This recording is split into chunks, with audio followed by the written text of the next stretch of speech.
आज हम आपको बताने वाले हैं कि इस बार के बजट में क्या हो सकता है। क्या इस साल की बजट भी पिछले साल की तरह ही रहने वाला है या इस बजट में इस साल हमें कुछ नया देखने को मिलेगा। इस साल के बजट को जानने के लिए पहले हम देखते हैं कि पिछले साल के बजट में क्या था। इससे पहले अगर आप इस चैनल पर नए हो तो सब्सक्राइब का बटन प्रेस करना बिल्कुल भी ना भूलें। पिछले साल का बजट इस बेसिक पर बनाया गया था कि आने वाला 25 साल भारत कैसे रहने वाला है। पिछले साल के बजट में टैक्स पर बिल्कुल छूट नहीं दी गई थी, ना ही किसानों के लिए कुछ दिया गया था। इस साल का बजट कैसे रहने वाला है, अगर मैं पिछले बजट की बात करके चलूँ तो उसमें 4 एरियाज में फोकस किया गया था।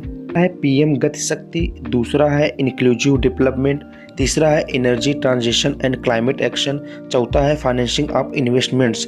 तो पिछले बजट में हेल्थ सेक्टर और एजुकेशन सेक्टर पर बहुत फोकस नहीं किया गया था, तो इस बार के बजट में इस पर फोकस किया जा सकता है, ऐसा हमको लगता है। और पिछले साल की बजट में मनरेगा के बजट में 25% कट कर दिया गया था।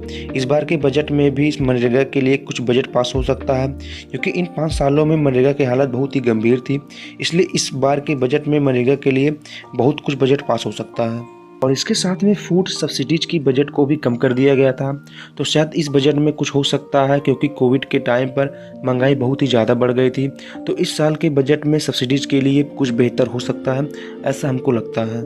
साथ में पिछले साल के बजट में डिफेंस के लिए 5,25,166 करोड़ रुपए खर्च किए गए थे। जिस प्रकार की न्यूज इस बार सुनने में आ रही है, तो हमें ऐसा लगता है कि शायद इस बार बजट में 10 लाख करोड़ के आसपास डिफेंस के लिए बजट पास हो सकता है। अगर ऐसा होता है तो ये बहुत अच्छी खबर होगी।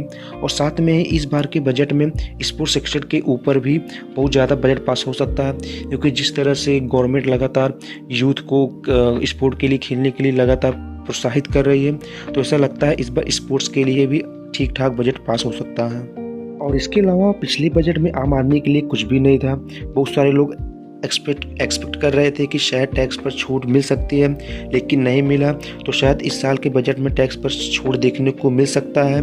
हाँ, शायद कुछ फील्ड में हो सकता है कि थोड़ा बहुत छूट मिले, लेकिन कितना मिलता है ये तो आने वाला टाइम ही बताएगा। साथ में ही सरकार ने स्टार्टअप के लिए पिछले साल के बजट में थोड़ा बहुत ही पैसा दिया था, लेकिन इस साल के बजट में स्टार्टअप के लिए बहुत बड़ा बजट पेश हो सकता है, क्योंकि अब भारत पूरे वर्ल्ड में स्टार्टअप शुरू करने के मामले में नंबर 3 पर हो गई है।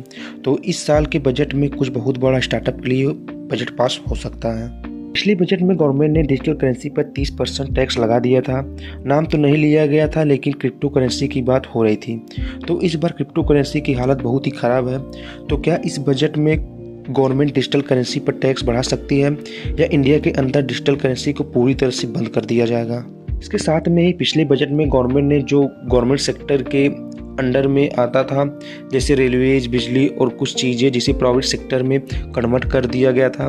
तो क्या इस साल के बजट में भी हमें प्राइवेटेशन देखने को मिल सकता है। मेरे पॉइंट ऑफ व्यू से देखा जाए तो शायद गवर्नमेंट कुछ चीज़ों को और प्राइवेटेशन कर सकती है।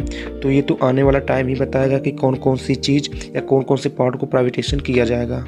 इस वीडियो में बस इतना ही। और हाँ, इस साल का बजट भी जो 1 फरवरी को आने वाला है, आप मेरे इस चैनल पर सबसे पहले देख सकते हो।